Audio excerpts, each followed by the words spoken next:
Welcome. In this video I'm going to show you how camera Pro Mode looks on the Samsung Galaxy A03. Okay, so to open the Pro Mode you have to go for the camera and then go for the more modes. Next, click on the Pro Mode. Right now we can find parameters at the bottom and at the top. So first of all, let's click on the ISO level, and as you can see we can adjust ISO manually by using this slider, and also automatically by tapping on this button. Next option, that's the exposure compensation, and we can only adjust this parameter manually.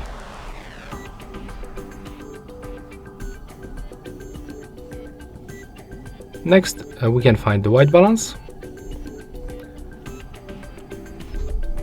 So we can manually adjust the white balance or automatically by tapping right here.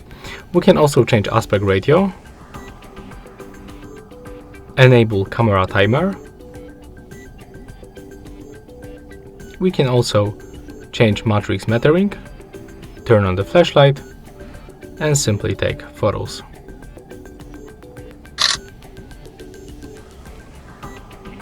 Okay, so as you can see, that's all for this video. Hope you like it. Remember to leave a like, comment, and subscribe to our channel.